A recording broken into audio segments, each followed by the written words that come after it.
Hello മക്കളെ, എല്ലാവർക്കും RK-Nextന്റെ മലയാളം ക്ലാസ്സിലേക്ക് സ്വാഗതം. നമുക്ക് സമത്വസുന്ദരമായിട്ടുള്ള ഒരു ലോകം സ്വപ്നം കാണുന്ന ഒരു കവിത ഉണ്ടായിരുന്നു പഠിക്കാൻ, അല്ലെ? വിഷുക്കണി എന്ന് പറഞ്ഞിട്ടുള്ള പാഠഭാഗം. എല്ലാ ആഘോഷങ്ങളും എല്ലാവരുടേതാണ്, അല്ലെ? ഒരു വിഭാഗത്തിന് മാത്രം ആഘോഷിക്കാനുള്ളതല്ല, അല്ലെ? സമ്പത്തുള്ളവനും ഇല്ലാത്തവനും ഒക്കെ ഒരുപോലെ എല്ലാ ആഘോഷങ്ങളും ആഘോഷിക്കാൻ കഴിയുന്ന ഒരു കാലാണ് എല്ലാവരുടെയും പ്രതീക്ഷയായിട്ട് നിലനിൽക്കേണ്ടത്. അത്തരത്തിലുള്ള പ്രതീക്ഷ പങ്കുവെക്കുന്ന ഒരു പാഠഭാഗമായിരുന്നു നമ്മുടെ വൈലോപ്പിള്ളി ശ്രീധരമേനോൻ എഴുതിയിട്ടുള്ള വിഷുക്കണി എന്ന് പറഞ്ഞിട്ടുള്ള മനോഹരമായിട്ടുള്ള കവിത. അപ്പം വിഷുക്കണിയിലെ ഒരു കുട്ടിയുടെ തിരിച്ചറിവിനെ കുറിച്ചാണല്ലേ മക്കളെ പറയുന്നത്. അപ്പൊ കുട്ടികളെ എന്ന് പറയുന്നത് ഭാവിയുടെ പ്രതീക്ഷകളാണ്. നിങ്ങളൊക്കെ എന്താണ്? ഭാവിയുടെ പ്രതീക്ഷകളായിട്ട് നിൽക്കുന്നതാണ്. അങ്ങനെയുള്ള ഒരു കുട്ടിയെ വെച്ചുകൊണ്ട് അല്ലെ, കുട്ടിയുടെ തിരിച്ചറിവിലേക്കാണ് കവിത പോകുന്നത്.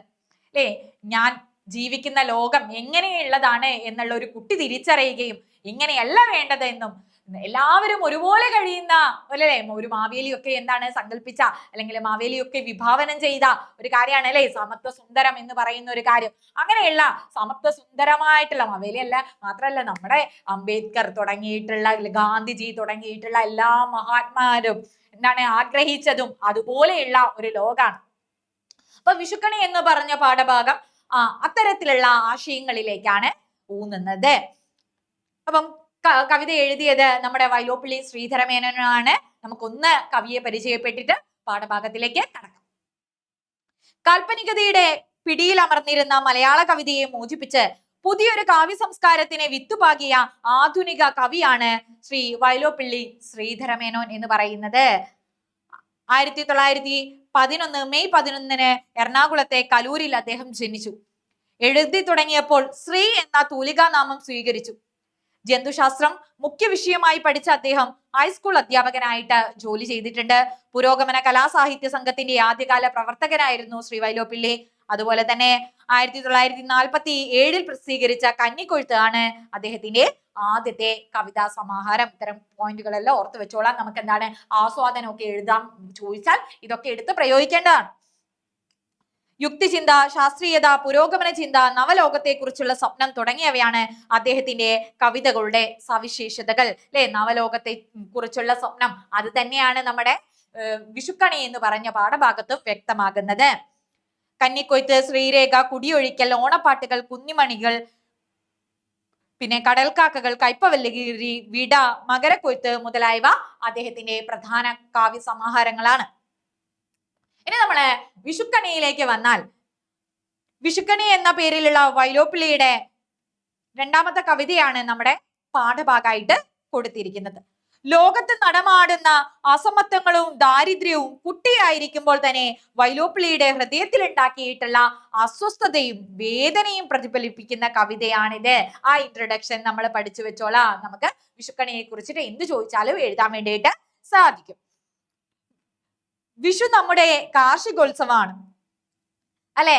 കേരളത്തിലെ ഇടത്തരം സമ്പന്ന തറവാട്ടുകളിലൊക്കെ വിഷുക്കണി ഒരുക്കി വെച്ച് കുട്ടികളെ വിളിച്ചുണർത്തി കണ്ണു പൊത്തിക്കൊണ്ടുപോയി കണി കാണിക്കുന്ന ഒരു സമ്പ്രദായം ഉണ്ട്, അല്ലെ? നിങ്ങളൊക്കെ വീട്ടില് കണി കണ്ട കുട്ടികളാണ് അല്ലെ? വിഷു എന്നൊക്കെ പറഞ്ഞാൽ നമ്മുടെ മനസ്സിലേക്ക് ആദ്യം ഓടി വരിക കണി കാണുക എന്നുള്ള ഒരു ചിന്തയാണ്. അപ്പൊ ഇതൊരു കാർഷിക വിളവെടുപ്പ് ആഘോഷം കൂടിയാണ്, അല്ലെ? അപ്പം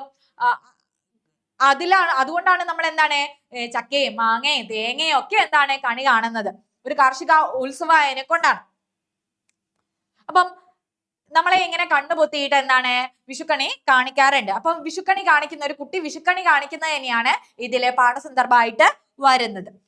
വൈലോപ്പിള്ളി ശ്രീധരമേനോനെ അമ്മ ഒരിക്കൽ വിഷുക്കണി കാണിക്കാൻ കൊണ്ടുപോയ ചരിത്രമാണ് ഈ കവിതയില് പറയുന്നത്.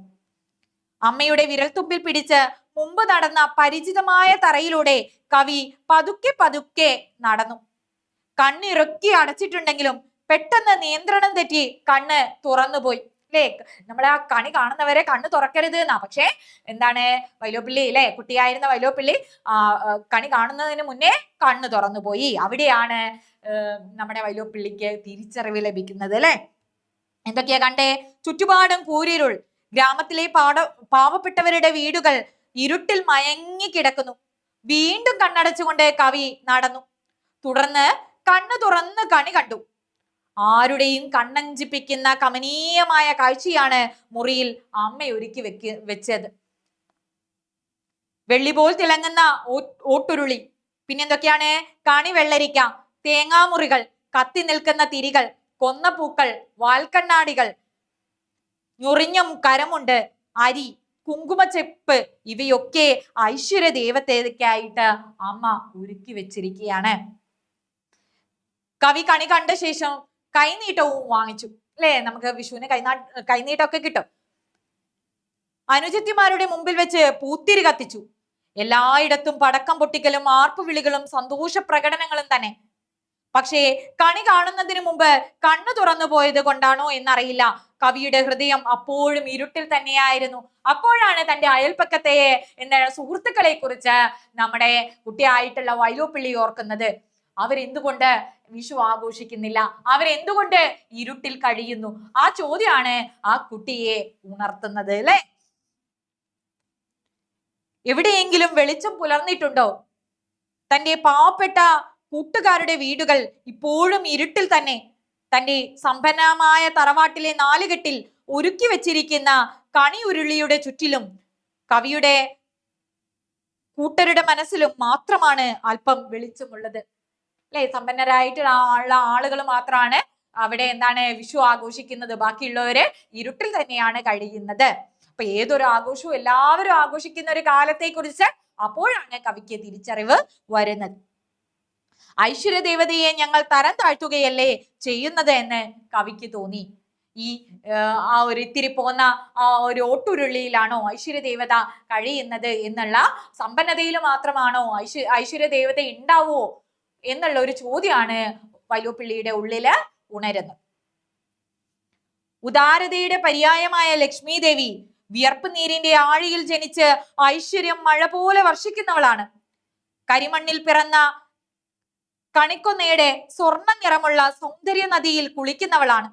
എരിവെയിലിൽ കായ്കനികൾ തൂങ്ങിക്കിടക്കുന്ന മരക്കൊമ്പിൽ ഊഞ്ഞാലാടുന്നവളാണ്. പുന്നലിന്റെ പായകളിൽ നൃത്തം ചെയ്യുന്നവളാണ്. ഇങ്ങനെയുള്ള ഐശ്വര്യ ദേവതയ്ക്ക് ഇത്തിരി വട്ടത്തിൽ ഒതുങ്ങാൻ ആവില്ല എന്ന് കവി തിരിച്ചറിയാണ്. പൂട്ടി തന്റെ മുന്നിൽ വന്ന് തുറക്കുന്ന കണ്ണുകളെ മാത്രം ഐശ്വര്യ ദേവതയ്ക്ക് സ്നേഹിക്കാനാവില്ല. മൂട് സ്വപ്നത്തിന്റെ കത്തിച്ച പൂത്തിരിക്ക് മുമ്പിൽ ചിരിക്കാനാകില്ല. പാവപ്പെട്ടവർക്ക് നൽകുന്ന പിച്ചക്കാശ് കണ്ട് കവി പറയുന്നു, അലയോ ഐശ്വര്യ ദേവതേ, ചെളിയിൽ പിറക്കുന്ന ചെന്താമരപ്പൂക്കൾ പോലെ ദരിദ്രരുടെ എല്ലാ വീട്ടിലും കണി നിരത്തിയിട്ട് അതിൽ വിളയാടുവാൻ നിനക്ക് കഴിയുമോ ദേവി? കണി കാണുന്നതിന് മുമ്പേ കണ്ണു തുറന്നു പോയത് കൊണ്ടാവാം അങ്ങനെയൊരു പ്രഭാതം പൊട്ടി വരുന്നത് വരെയും ഞാൻ അസംതൃപ്തൻ തന്നെയായിരിക്കും. അല്ലെ, എല്ലാവരും തന്റെ ഇരുട്ടിൽ കഴിയുന്ന സുഹൃത്തുക്കളും ഒരുമിച്ച് വിഷു ആഘോഷിക്കുന്ന ആ ഒരു ദിവസം മാത്രമേ ഞാൻ സംതൃപ്തനാവുള്ളൂ, അതുവരെ ഞാൻ അസംതൃപ്തനാണ് എന്ന് കവി പറഞ്ഞു വെക്കുകയാണ്. അപ്പോൾ അത്രയാണ് നമ്മുടെ വിഷുക്കണി എന്ന് പറഞ്ഞ ഒരു കവിത. മാനവികതയുടെ മഹത്തായിട്ടുള്ള സന്ദേശങ്ങളാണ് ഈ വിഷുക്കണി എന്ന് പറഞ്ഞ പാഠഭാഗം നൽകുന്നത്. ഏക സഹോദരൻ നാം എന്ന് പറഞ്ഞ യൂണിറ്റിലുള്ള പാഠാണ് അല്ലെ. നമ്മളെല്ലാം സഹോദരന്മാരാണ്. അങ്ങനെ എല്ലാവരും ഒരുമിച്ച് സന്തോഷത്തോടെ കഴിയേണ്ട ഒരു ലോകമാണ് നമുക്ക് പുലരേണ്ടത്. ആ ഒരു പ്രവർത്തനങ്ങളാണ് നമ്മൾ ഓരോരുത്തരും നടത്തേണ്ടത് എന്ന് പറയുകയാണ് നമ്മുടെ വൈലോപ്പിള്ളി ശ്രീധരമേനോൻ വിഷുക്കണി എന്ന കവിതയിലൂടെ.